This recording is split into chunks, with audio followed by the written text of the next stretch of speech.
Curso em Milagres, capítulo 12. O currículo do Espírito Santo. Tópico 7. Olhar para dentro. 1.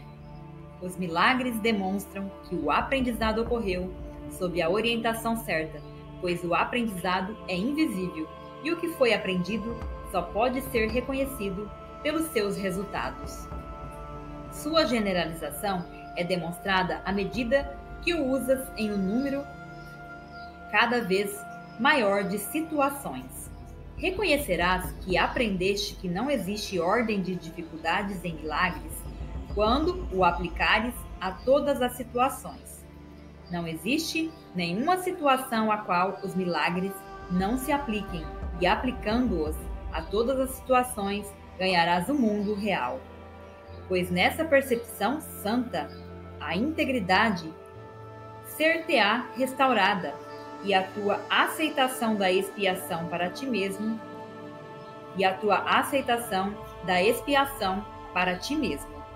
ela se irradiará a todos aqueles que o Espírito Santo te enviar para a tua bênção. Em toda criança de Deus está a sua bênção, e na tua bênção, as crianças de Deus, está a sua bênção a ti. 2. Todos no mundo têm que desempenhar seu próprio papel na sua redenção, de forma a reconhecerem que o mundo foi redimido. Não podes ver o invisível, entretanto, se vires os seus efeitos, terás o conhecimento de que ele não pode deixar de estar presente. Por perceberes o que ele faz, reconheces o que ele é. E pelo que ele faz, aprendes o que ele é. Não podes ver as tuas forças, mas adquires confiança no fato de que elas existem à medida que te capacitam a agir, e os resultados das tuas ações tu podes ver. 3. O Espírito Santo é invisível, mas podes ver os resultados da tua presença, e através deles aprenderás que ele está presente. O que ele te capacita a fazer com toda clareza não é desse mundo, pois milagres violam todas as leis da realidade conforme esse mundo a julga. Todas as leis de tempo e espaço, de magnitude e massa são transcendidas, pois o que o Espírito Santo te capacita a fazer está claramente além de todas elas. Percebendo os seus resultados, compreenderás onde ele tem que estar e, finalmente, conhecerás o que ele é. 4. Não podes ver o Espírito Santo, mas pode ver as suas manifestações. E, a não ser que as veja, não reconhecerás que ele está presente. Milagres são as suas testemunhas e falam pela sua presença. O que não podes ver só vem a ser real para ti através das testemunhas que falam a favor disso. Pois podes estar ciente do que não podes ver, e isso pode vir a ser indiscutivelmente real para ti, à medida que a presença disso vem a se manifestar através de ti. Faze o trabalho do Espírito Santo, pois tu compartilhas a sua função. Como a tua função no céu é a criação, assim a tua função na terra é a cura. Deus compartilha a sua função contigo no céu, e o Espírito Santo compartilha a dele contigo na terra. Entretanto, acreditares que tens outras funções, nessa medida necessitarás de correção.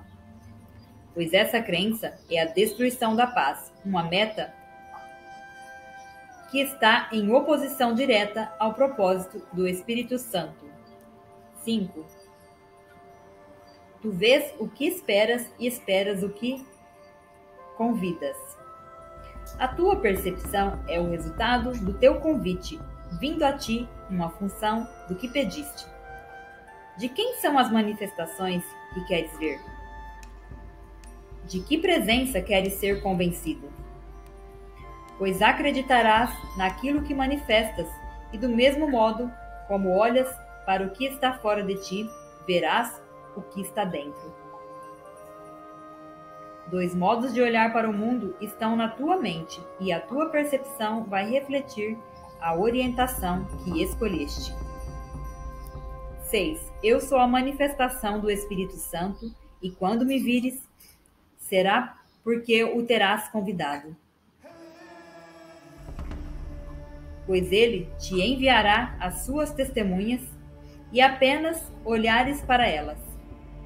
Se apenas olhares para elas. Lembra-te sempre de que vês aquilo que buscas, pois o que buscas, tu acharás. O ego acha o que busca, e só isso. Ele não acha o amor, pois não é isso o que está buscando. No entanto, buscar e achar são a mesma coisa, e se buscas duas metas, tu as acharás, mas não reconhecerás nenhuma das duas. Pensarás que elas são a mesma porque querem ambas. A mente sempre luta pela integração, e se ela está dividida e quer manter a divisão, ainda acreditará que tem uma única meta, fazendo com que pareça ser uma só. 7. Eu disse anteriormente que o que projetas ou estendes depende de ti, mas tens que fazer uma coisa ou outra, pois essa é uma lei da mente, e tens que olhar para dentro antes de olhar para fora. Conforme olhas para dentro, escolhes o guia para o teu modo de ver, e então olhas para fora e contemplas as tuas testemunhas. É por isso que achas o que buscas. O que queres em ti mesmo tu farás com que seja manifestado, e o aceitarás no mundo, porque o puseste lá, por querer que fosse assim, porque o puseste lá por querer que fosse assim. Quando pensas que estás projetando o que não queres, ainda assim é porque de fato o queres. Isso conduz diretamente à dissociação, pois representa a aceitação de duas metas, cada uma percebida em um local diferente, uma separada da outra, porque tu a fizeste diferente. A mente então vê um mundo dividido fora de si mesmo, mas não dentro. Isso dá a ela uma utilização de integridade e a capacidade a acreditar que está perseguindo uma única meta. No entanto, enquanto perceberes o mundo dividido, não estás curado, pois estar curado é perseguir uma única meta, porque só aceitaste uma e queres apenas uma. 8. Quando quiseres só o amor, não verás nenhuma outra coisa. A natureza contraditória das testemunhas que percebes é meramente um reflexo dos teus convites conflitantes. Olhaste para a tua mente e aceitaste lá a oposição, tendo-a buscado lá. Mas não acredites, então, que as testemunhas pela oposição são verdadeiras, pois elas somente atestam a tua decisão a respeito da realidade, devolvendo a ti as mensagens que tu lhe deste. Também o amor é reconhecido pelos seus mensageiros. Se fazes com que o amor se manifeste, seus mensageiros virão a ti, porque os convidaste. 9. O poder de decisão é a única liberdade que te restou como prisioneiro desse mundo. Podes decidir vê-lo de modo certo. O que fizeste dele não é a sua realidade, pois a sua realidade é só o que tu lhe dás. Não podes realmente dar nada que não seja amor a ninguém ou a coisa alguma. Nem podes realmente receber deles nada que não seja amor. Se pensas que recebeste qualquer outra coisa, isso se deve ao fato de teres olhado para dentro e pensado ter visto o poder de dar alguma outra coisa dentro de ti. Foi apenas essa decisão que determinou o que achaste, pois foi a decisão pelo que buscavas. 10. Tu tens medo de mim porque olhaste para dentro e tens medo do que viste. No entanto, não poderias ter visto a realidade, pois a realidade da tua mente é a mais bela das criações de Deus. Vinda apenas de Deus, seu poder e sua grandeza só poderiam te trazer paz e se realmente tivesses olhado para ela. Se estás com medo, é porque viste alguma coisa que não está lá. Entretanto, naquele mesmo lugar, poderias ter olhado para mim e para todos os teus irmãos na segurança perfeita da mente que nos criou. Pois nós estamos lá na paz do Pai, cuja vontade é estender a sua paz através de ti. 11. Quando tiveres aceito a tua missão de estender a paz, acharás a paz, pois fazendo com que ela se manifeste, tu a verás. Suas testemunhas santas irão cercar-te, porque as terás chamado, e elas virão a ti. Eu ouvi o teu chamado e te respondi, mas não é tua vontade olhar para mim, nem ouvir a minha resposta que buscavas. Isso acontece porque ainda não queres apenas isso. Entretanto, à medida que venho a ser mais real para ti, aprenderás que queres apenas isso, e verás a mim quando olhares para dentro. E nós olharemos para o mundo real juntos. Através dos olhos de Cristo, só o mundo real existe, e só o mundo real pode ser visto. Assim como decides, tu verás, e tudo o que vês só testemunha a tua decisão. 12. Quando olhares para dentro e vires a mim, será porque terás decidido manifestar a verdade, e à medida que a manifestas, tu a verás tanto fora quanto dentro. Tu a verás fora porque a viste em primeiro lugar dentro. Tudo que contemplas fora é um julgamento do que contemplaste dentro. Se for o teu julgamento, ele estará errado, pois o julgamento não é a tua função. Se for o julgamento do Espírito Santo, estará certo, pois o julgamento é a sua função. Compartilhas a sua função, somente julgando como ele julga, sem reservar absolutamente nenhum julgamento para ti mesmo. Tu julgarás contra ti, mas ele julgará a favor de ti. 13. Lembra-te, então, de que sempre que olhas para fora e reages desfavoravelmente ao que vês, tu te julgaste indigno e te condenaste à morte. A pena de morte é a meta última do ego, pois ele acredita inteiramente que és um criminoso, tão merecedor da morte quanto Deus tem o conhecimento de que és merecedor da vida. A pena de morte nunca deixa a mente do ego, porque é isso o que ele sempre te reserva no final. Querendo matar-te como expressão final do seu sentimento por ti, ele permite que vivas apenas para esperar a morte. Ele te atormentará enquanto viveres, pois o seu ódio não será satisfeito até que morras. Pois a tua destruição é o único fim em cuja direção ele trabalha e o único fim com o qual ele ficará satisfeito. 14. O ego não é um traidor para com Deus, para quem a traição é impossível, mas é um traidor para ti, que acreditas ter sido traiçoeiro para com teu pai. É por isso que desfazer a culpa é uma parte essencial do ensinamento do Espírito Santo, pois enquanto te sentires culpado, estás ouvindo a voz do ego, que te diz que tens sido traiçoeiro para com Deus e mereces, portanto, a morte.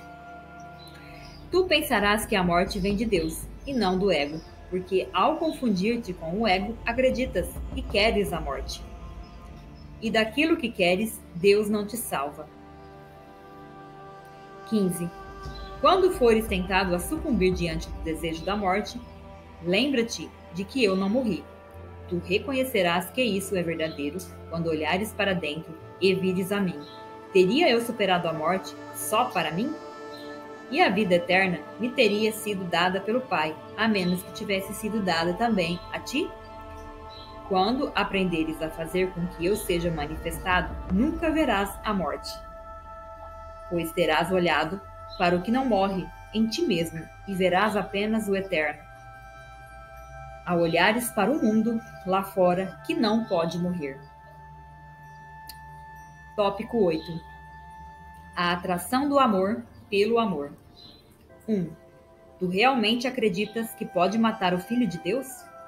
O Pai escondeu seu Filho com segurança dentro de si mesmo e o manteve muito distante dos teus pensamentos destrutivos, mas tu não conheces nem o Pai e nem o Filho por causa deles. Atacas o mundo real todo dia, e toda hora e a todo minuto, e apesar disso, estás surpreso por não poderes vê-lo. Se buscas o amor com o fim de atacá-lo, jamais o acharás. Pois se o amor é compartilhar, como podes achá-lo a não ser através dele mesmo? Oferece-o e ele virá a ti, porque ele é atraído para si mesmo. Mas se ofereces o ataque, o amor permanecerá escondido, pois ele só pode viver em paz. 2. O Filho de Deus está tão seguro quanto seu Pai, pois o Filho conhece a proteção do seu Pai e não pode ter medo. O amor do seu Pai o mantém em perfeita paz e, não necessitando de nada, ele não pede nada. Entretanto, ele, que é o teu ser, está longe de ti, pois escolheste atacá-lo e ele desapareceu da tua vida em seu Pai. Ele não mudou, mas tu sim. Pois uma mente dividida e todas as suas obras não foram criadas pelo Pai e não poderiam viver no seu conhecimento. 3. Quando fizeste com que fosse visível o que não é verdadeiro, o que é verdadeiro veio a ser invisível para ti. No entanto, não pode ser invisível em si mesmo, pois o Espírito Santo o vê com perfeita clareza. É invisível para ti, porque está olhando para outra coisa. No entanto, não cabe a ti decidir o que é visível e o que é invisível, como não cabe a ti decidir o que é a realidade. O que pode ser visto é o que o Espírito Santo vê. A definição da realidade é de Deus e não tua. Ele a criou e ele conhece o que ela é. Tu que conhecias, esqueceste, e, se ele não tivesse te dado um caminho para lembrares, terias te condenado ao esquecimento. 4. Devido ao amor do teu Pai, nunca poderás esquecê-lo, pois ninguém é capaz de esquecer o que o próprio Deus colocou em sua memória. Podes negá-lo, mas não podes perdê-lo. Uma voz responderá a cada questão que perguntares, e uma visão corrigirá a percepção de tudo o que vês. Pois o que fizeste com o que fosse invisível é a única verdade, o que não ouviste é a única resposta. Deus quer que tu voltes a unir-te contigo, mesmo, e não te abandonou em tua aflição. Estás esperando apenas por ele e não tens conhecimento disso. No entanto, a sua memória brilha na tua mente e não pode ser obliterada. Não é mais passada do que futura, sendo eterna para sempre. 5. Tu só tens que pedir essa memória e vais te lembrar. Todavia, a memória de Deus não pode brilhar na mente que a obliterou e quer mantê-la assim, pois a memória de Deus só pode nascer na mente que escolhe lembrar e que abandonou o desejo insano de controlar a realidade. Tu, que nem sequer podes controlar a ti mesmo, dificilmente deverias aspirar controlar o universo. Mas olha para o que fizeste do universo e regozija-te por não ser assim. 6. Filho de Deus, não te contentes com nada. O que não é real não pode ser visto e não tem valor. Deus não poderia oferecer ao seu filho o que não tem valor, e nem seu filho poderia recebê-lo. Foste redimido no instante em que pensaste que o tinhas desertado. Tudo o que fizeste nunca existiu e é invisível porque o Espírito Santo não o vê. Entretanto, o que ele vê é teu, para que tu contemples, e através da sua visão, a tua percepção é curada. Fizeste com que fosse invisível a única verdade que esse mundo contém. Valorizando o nada, buscaste o nada. Fazendo com que o nada fosse real para ti, viste o nada. Mas isso não existe. E Cristo é invisível para ti devido ao que fizeste com que fosse visível para ti. 7. No entanto, não importa quanta distância tentaste interpor entre a tua consciência e a verdade. O Filho de Deus pode ser visto porque a sua visão é compartilhada. O Espírito Santo olha para ele e não vê nenhuma outra coisa em ti. O que é invisível para ti é perfeito em sua vista e abrange tudo. Ele lembrou-se de ti porque não esqueceu o Pai.